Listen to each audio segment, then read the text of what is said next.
On reste en voiture avec un facteur qui profite de sa tournée pour inspecter l'état de la route. C'est l'un des nouveaux services proposés par la Poste et de nombreuses petites communes sont clientes, faute de pouvoir le faire elles-mêmes. Comment ça fonctionne? Patrick Ninine et Olivier Stambach ont suivi l'une de ces tournées d'un genre un peu particulier. Une voiture de la Poste sur une route de montagne en Ardèche. Sur son toit, une caméra filme en continu la chaussée tout au long de la tournée. Lynn, la factrice, n'y pense même plus. Ça me rajoute absolument rien. Je pars en tournée comme d'habitude en fait. Mais pourquoi filmer la route? C'est à la demande de la commune qui souhaite engager des travaux de restauration. Mais veut d'abord connaître précisément l'état du réseau. Qui mieux que la Poste pouvait réaliser ce travail? On va jusqu'à la dernière maison.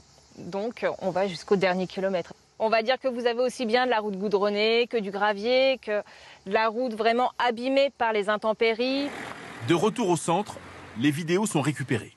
Parfait. Et ben on se connecte, c'est parti. Après traitement, les données sont analysées par Geoptis, une filiale de la Poste. Revêtements arrachés, nid de poule ou simple fissure, tout est recensé. Les routes sont ensuite notées de 0 à 10 selon l'état et l'urgence des travaux à réaliser. Sur ce premier tronçon, on a des travaux de pontage à faire avec 42,29 mètres linéaires qui représentent un coût de 274,92 €. Donc du coup, on est très précis, aussi bien en termes de chiffrage qu'en termes de mètres linéaires.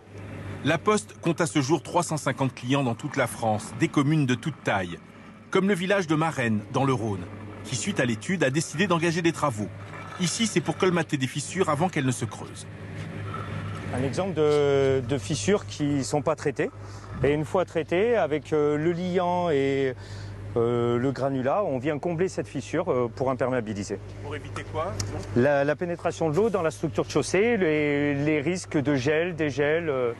Chaque fissure rebouchée coûte à peine quelques euros, alors que refaire une chaussée complète revient à plus de 40 € le mètre carré. Cet outil est une aide précieuse pour les petites communes. On pourrait compter les trous au niveau de chaque commune. Par contre, ce sont des communes rurales, on a très peu de personnel.